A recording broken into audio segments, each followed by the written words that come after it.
Mga ate at mga kuya, this is Kuya PuTo back again. I know I have not been uploading dahil medyo na busy si Kuya PuTo. At saka nagkasakit ng konti, meron pang mga problema dito, hear my voice. Anyways, ano ba topic natin ngayon?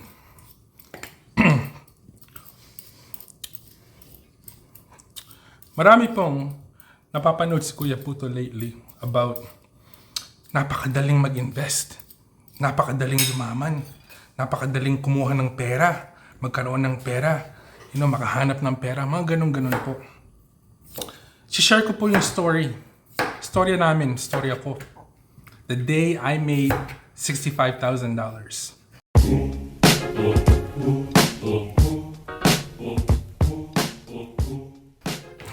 $65,000, guys. So,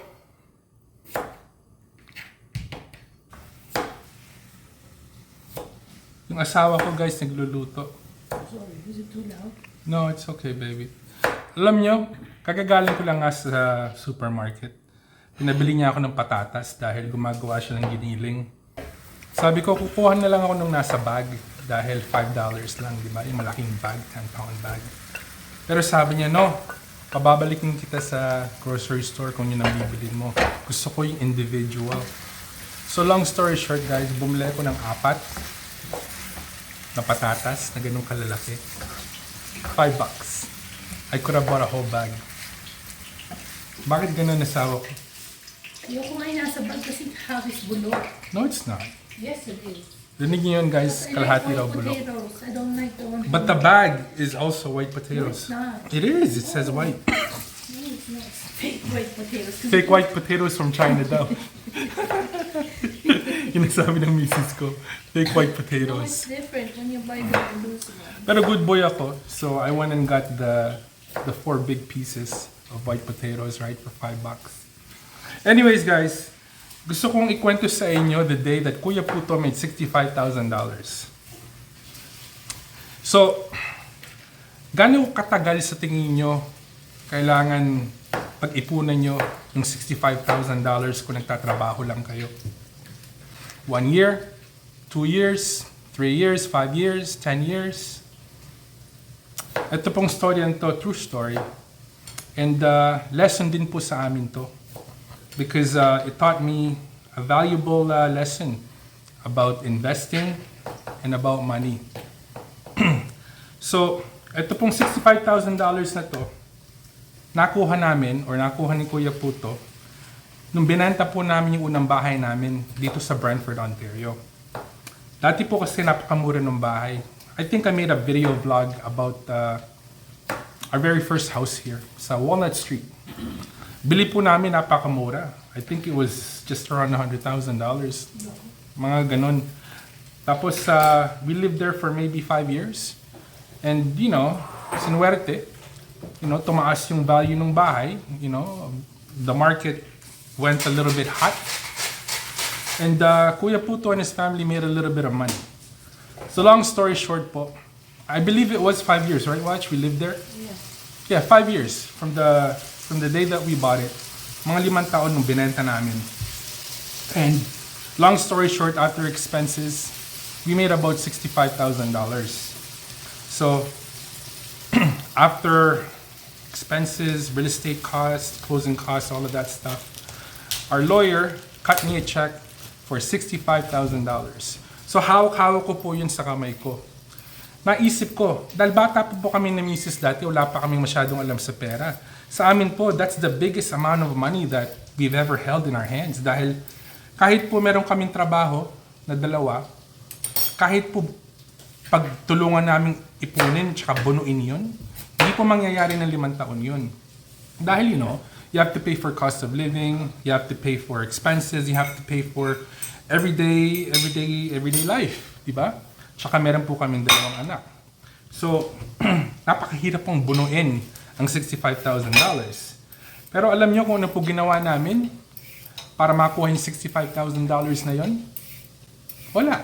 Tiniran lang namin yung bahay. Totoo po yun. Dahil kahit ngayon, pinag-uusapan namin ni Mrs. Kahit dati po, medyo ayos na yung kita namin sa trabaho, imposible po namin maipon yun ng 5 taon, 65,000. Talaga po, nanggaling lang sa diskarte, nanggaling sa real estate. Okay? Marami pong tao nagsasabi, napakamahal, napaka-imposible, napakahirap makapasok sa real estate na yan. Alam niyo po, kahit dati kumpara ngayon, halos pareho din. Dahil yung kita po ng tao dati, hindi naman ganun kalaki ng kita ng tao ngayon. And obviously, prices went up dahil, mas malaki kita ng tao ngayon. Interest rate dati malaki din, Tandaan ko nung nag-sign up po kami doon sa una naming bahay, yung interest rate, I think it was like over 5% din. Dahil first time home buyers kami, tsaka yung circumstance na meron po kami nun. So, diskarte lang po talaga. I guess the message that Kuya PuTo is trying to convey out there is kung mag-iipon lang po kayo, yes, makakaipon kayo ng salapi. It's gonna take a lot of time. It's gonna take a lot of effort. Pero yung pong kinita namin ng $65,000 na yon, wala, tiniran lang namin po yung bahay. So isipin niyo, di ba napaka-worth it nun?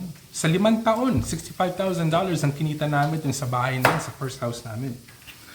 So doon po parang bumuka yung isip namin sa paggawa ng pera.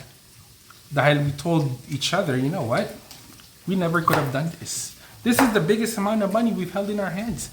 Ako po, before that, the most I've ever held in my hands was $5,000. Okay? Nung po yung dati pa nung nakatira ako sa parents ko dahil wala akong bills. Nung bumukod po ako, started living like a real life. Mahal. Talagang mahal. Freedom comes with a big price. And that's what I paid. And that's what my wife paid para makabukod po. So, isipin niyo yun, guys. Parang binigyan kami ng ganong kalaking pera just to live in that house for 5 years.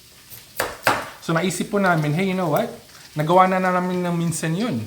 And maganda po yung resulta, so let's do it again. Di ba?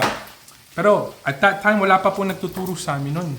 Basta we were learning things by ourselves, di ba? So, nobody really taught us how to do certain things. Parang bulag po kami, kumakapa na ganun. So, because of lack of experience and lack of knowledge, yung pong $65,000 na yun, nalusaw namin. So, napakawalang katuturan po yung ginawa namin sa paggasta ng $65,000 na yun. And to this day, parang 50-50% ako. 50% I regret it, and 50% it's okay. Dahil kung di ko po ginawa yung ginawa namin, kundi kaming dalawa ni Mrs., kundi namin ginawa namin dun sa perang yon, we wouldn't be here right now dahil hindi po nagsilbing leksyon yon sa amin pagdating sa pera. So ano po ginawa ni Kuya PuTo sa $65,000? So sabi ko kay Mrs., gusto ko ng BMW. Because mahilig ako sa kotse and I'm stupid and I'm young. So, I took $50,000 out of that $65,000 and I bought a white BMW M3. Stupidest decision of my life. Stupid. And si Mrs. po, she had $15,000 left over. She bought a bunch of bags and she turned one of the rooms in our new house back then into a closet room where she can put her bags. So napaka-stupid po namin. Isipin nyo, $65,000. It took 5 years para bayaran po kami ng bahay namin na yung first house namin, para po bayaran kami ng $65,000. It took 5 years.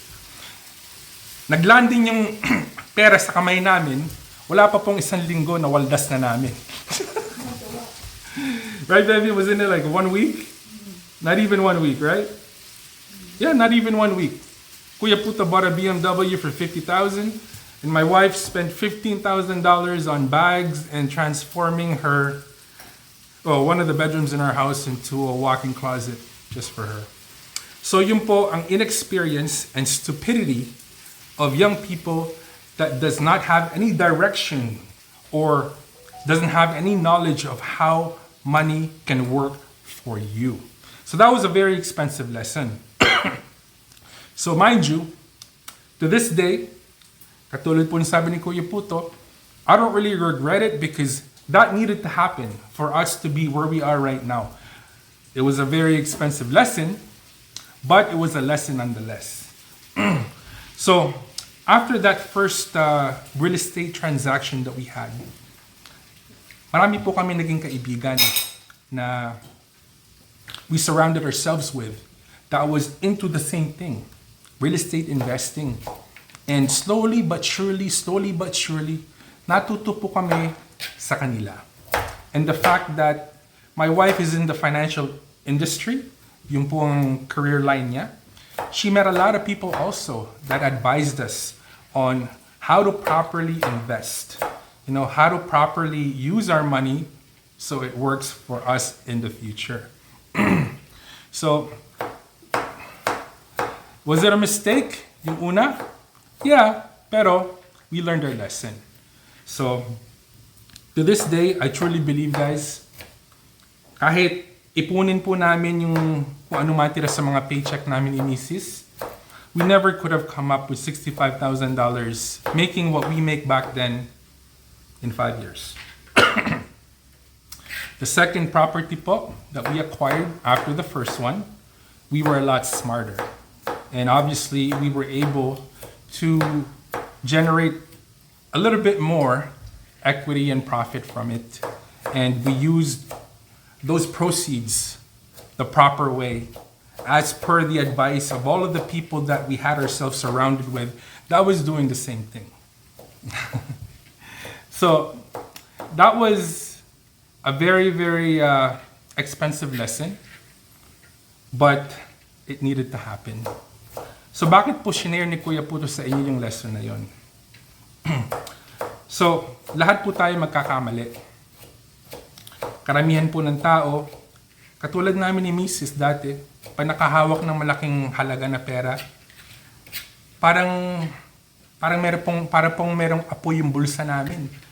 You know? Tsaka yung mga kamay namin parang may apoy. It's like, we couldn't wait to spend it.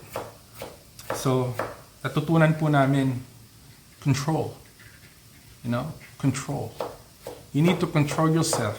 You need to control yourself. And you need to practice delayed gratification. Okay, guys? Control and delayed gratification. Napaka-importante po nun. Because... What is delayed gratification? Tanong ni Mrs., what is delayed gratification? Ibig pong sabihin nun, maghintay kayo. Be patient. You know, don't get something shiny right away. You know? Basta, relax muna kayo. Mangyayari din yun sa tamang panahon. You don't have to force it. You don't have to rush it. It'll happen. Okay? Dahil if you rush it, you're likely to make a very, very big decision.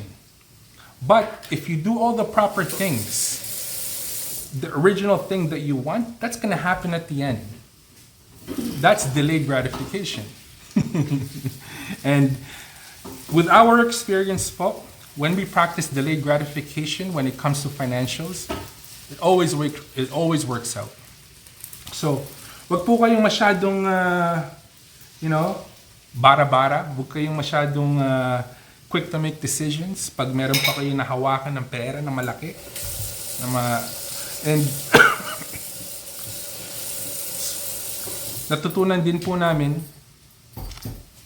kung aasa lang po kayo sa trabaho ninyo, yeah, marami pong mangyayaring maganda, but at the same time, mabagal po. Mabagal ang progress. You know, if you wanna level up, you have to do something on the side. You know, investing in yourself, investing in real estate, investing in businesses. Basta po, you have to do something on the side while you are working. That's the only way to level up po. You know, depending on your job, unless you're a career professional like a lawyer, a doctor, or some kind of software engineer, software professional, then yeah, I get it. If you're a CEO or if you own your you know, if you're on your own company, then yeah, I get it. But kung regular na employee lang po kayo, talagang kailangan dumiskarte kayo on the side because yung income ninyo as an employee, you know, will not really allow you to have that much options. Okay, you can be content. There's no problems with that. But if you want more to this life, and trust me, this life offers so much more. If you want that, you just have to grab it. You just have to grab it and do something on the side always. Okay? Like yung ginawa po namin ni Mrs., we never in a million years could have saved up $65,000 in 5 years. Okay? But we made that in 5 years without really any effort. All we did was live in that house and sell it later on after 5 years. So, yeah. So sana naman po nakatulong ng konti itong storya ni Kuya Puto or at least na-entertain kayo kahit konti. Ubo. So kung di pa kayo nakapag-subscribe sa channel ni Kuya Puto, subscribe naman po kayo so we can grow this as big as we can. This is Puto Mendoza in Canada, guys. Wishing you good night, good morning, good afternoon, wherever you are in the world. Stay hungry, stay humble. Keep your heart so strong. I'll see you in the next video. Bye for now.